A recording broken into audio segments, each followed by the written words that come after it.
जो ऊपर होने के कारण इसके अंदर मैं बताऊं, पीछे भी हमारी बैठक हुई थी। मेरे को जब पानी खड़ा था, भूपेंद्र जी का भी फोन आया था। हमने रोहतक स्पेशल पंप भी चलाए थे पानी काटने के।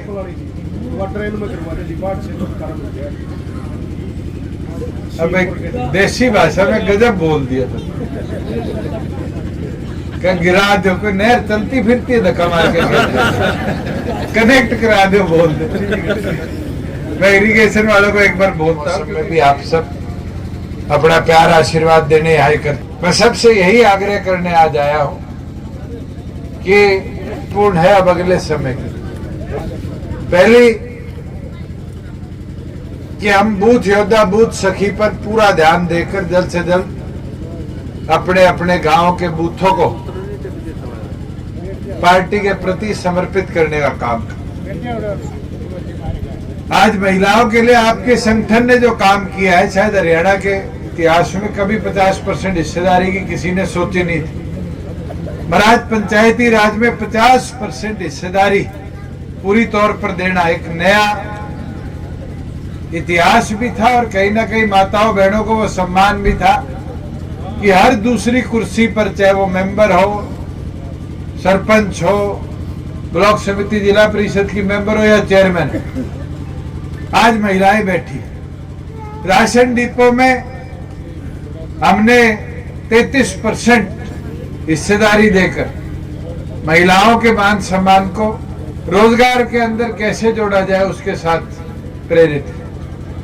बुजुर्ग युवा साथियों, आज बूथ सखी की जहां बात आती है, पार्टी संगठन में भी 50% वोटों की 50% हिस्सेदारी बने, इसके लिए पार्टी ने कदम उठाया। और मुझे खुशी है कि श्रीमती नैना चौटाला जी ने हल्का दर, जिला दर बैठकें शुरू करी हुई और जिस बड़ी संख्या में माताएं बहनें जुड़ रही वो कहीं ना कहीं आने वाले भविष्य के अंदर पार्टी संगठन में 50% आबादी की हिस्सेदारी को भी निर्धारित करेगी और आगे जहां हम 11 महीनों की मेहनत में पार्टी संगठन को 16% वोटों पे ले गए थे, वही आपकी मेहनत अगर पूरी तौर पर जुड़ जाएगी तो फिर हम 35 से 40% वोटों पे लाकर इस प्रदेश का सबसे मजबूत और बड़ा संगठन जननायक जनता पार्टी को बनाने का काम करें। वही बुजुर्ग युवा साथियों, दूसरा बूथ योद्धा का काम।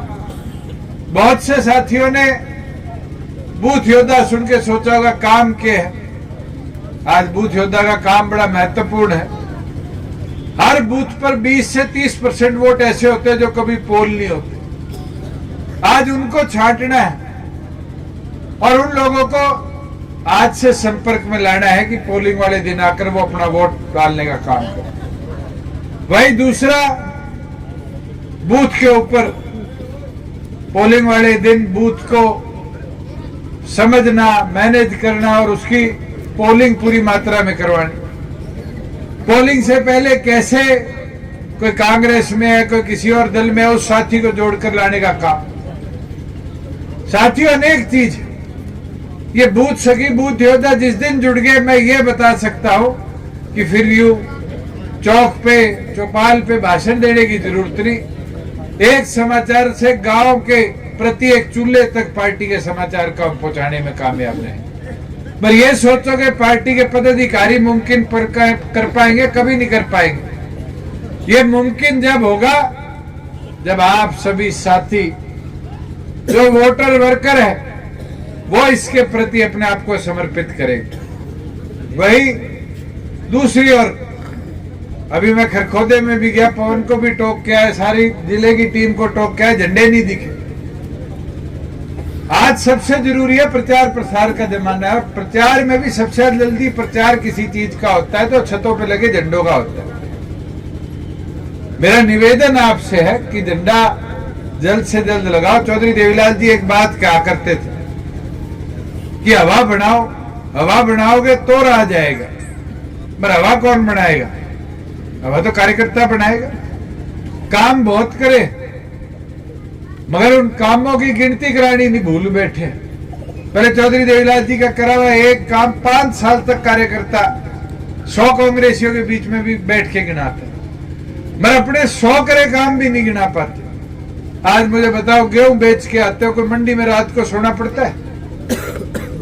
साथ की साथ ट्राली खाली होती है और 2 दिन के अंदर पीछे खाते में आते हैं, मगर प्रचार नहीं करेंगे। भाई दूसरी ओर फसल खराब हो जाए, मुआवजे के लिए धरने देने की जरूरत नहीं, मोबाइल से फोटो खींचो, 30 दिन में खाते में पैसा सरकार भेजने का काम कर। आज पीला राशन कार्ड हो, एक इनकम सर्टिफिकेट हो, SC/BC सर्टिफिकेट हो, बुढ़ापा पेंशन हो, कोई फार्म भरने की जरूरत नहीं। CHC में जाओ, साथ के साथ कट जाते हैं। और तो और सबसे बड़ी गांव में दिक्कत आती थी किसान को अपनी फर्द लेने की। कितना टाइम लगा करता था?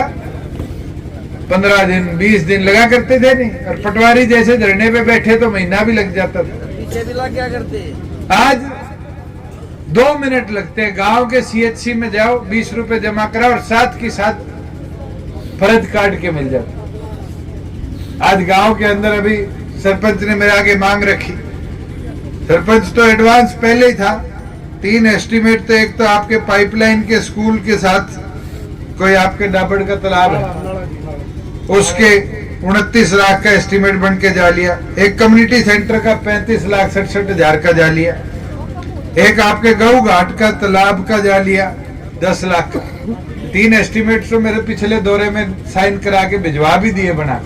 और आज भी जो जो मांगे मेरे पास आई है, एक तो 3 सड़कें हैं कोई छोटी बड़ी, मैं इनकी फिजिबिलिटी साथ की साथ ही ड्यूटी लगा दूंगा कि इनको दिखवाने का काम करे। और जो जो फिजिबल होंगे प्रावधानों में, कोई मार्केटिंग बोर्ड में आ रही होगी, कोई पंचायत में आ रही होगी, कोई PWD में आ रही होगी, तो इनकी भी कंसर्न महकमों से मंजूरी दिलवा देंगे कि रोड नेटवर्क बेहतर।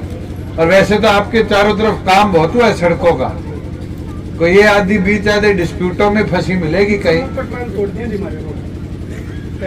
जम्मू कटड़ा भी तारे फायदे की चीज आ गई, कोई नुकसान तो नहीं। जहाँ गाँव में ई-लाइब्रेरी की बात है, ई-लाइब्रेरी गाँव में बन गई, फर्नीचर और आना है उसका एक, क्योंकि सारे हरियाणा की 1500 लाइब्रेरियों का साझा टेंडर हो रहा है। जिस दिन टेंडर हो जाएगा, साथ के साथ आपके फर्नीचर आ जाएगा। जहाँ आपके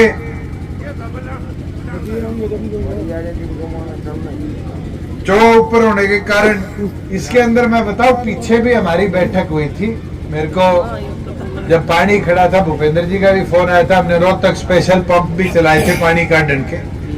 इसकी व्यवस्था परमानेंट बन रही है और सोलर पंप के माध्यम से, पाइपलाइन के माध्यम से इस पानी को परमानेंट निकासी का, केवल मात्र आपके यहाँ नहीं, बड़ौदे में या गुआना ब्लॉक में, जो अपने सब डिवीजन में, ये पिल्लू खेड़ा, जुलाना, गुआना, मैम, कलोई, आपके नारनौंद, भवानी खेड़ा, कलानौर, बेरी, ये पूरी अपनी बेल्ट ऐसी थी, ताल की थी। तो यहाँ चोआ भी ऊंचा आ गया और बारिश ज्यादा हो जाती है, जब जमीन भी पानी नहीं सोखती, तो दोनों तरफ से किसान की मार। हमने पिछले साल 1100 करोड़ रुपया खर्चा, और इस साल अनुमानित जो है इस बजट में हम दे देंगे 1500 करोड़ रुपया और डालेंगे। इस पूरे समस्या से परमानेंट निजात दिलाने का काम अपने इस पूरे क्षेत्र को करेंगे। जहां रहेगी सर, एक नहर है गुरुकुल वाली जी, वो ट्रेन में करवा दे जी, बाढ़ से छुटकारा मिल गया। अब एक देसी भाषा में गजब बोल दिया था, क्या गिरा दो, कोई नहर चलती फिरती है धक्का मार के कनेक्ट करा दो बोल दे। मैं इरिगेशन वालों को एक बार बोलता हूँ, क्योंकि ड्रेन से कनेक्ट करना तो आसान है, महाराज पानी की जो मात्रा है उसको देखना जरूरी है कि पानी हम पर्याप्त मात्रा में ड्रेन में और उसमें दे पाएंगे, आने वाले भविष्य में नहीं दे पाएंगे। पीछे तो मेरे पास राज सिंह जी का समाचार आया था, कई गांवों में पीने की दिक्कत थी, हमने 2 हफ्ते फालतू चलवाया पानी ड्रेन नंबर 8, और उससे फायदा भी हुआ कि अपने इधर जो इस बार की सिंचाई है वो पहले से बेहतर हुई है, फालतू दाना निकलेगा किसान को। उसके लिए मैंने कहा भी है, अब पानी भी सरप्लस आ जाएगा, आगे भी पानी की व्यवस्था हम बनाने का काम करेंगे। कोई पीने के पानी के लिए JLN से कनेक्शन की जो बात है, इसकी मैं फिजिबिलिटी चेक करा लेता हूं, अगर बनती है तो जरूर इसके ऊपर कदम सरकार उठाएगी। मैं तो दोबारा सबसे यही आग्रह करता हूं ये सरकार वाले काम तो हम करते रहे और करते भी आए हैं, देते भी आए हैं ग्रांटें वगैरह, मगर पार्टी वाला काम आप सबको मिलकर करना। पार्टी के प्रचार में जुटोगे जब जाके मेरे को ताकत दिखेगी। मैं तो यही विनती करने आया था, सभी अब जुटकर घर घर तक चाबी का चुनाव चिन्ह पहुंचाने का काम करो। और मैं एक चीज कहना चाहूंगा, पिछली बार वाली गलती मत कर देना। पिछली बार कांग्रेसियों ने प्रचार उल्टा किया था और कहा था कि इस बार नहीं अगली बार आ जाएगी। अब भी ये प्रचार शुरू कर दिया कि 24 नहीं 29 में तो पक्के आ जाएंगे। इनका वहम काटने का समय है। इनने ना 24 में आने देवांगे, ना 29 में, ना 34 में। अपन तो और मेहनत करके मजबूती के साथ इस बार ही आएंगे। आप सबका बहुत बहुत धन्यवाद।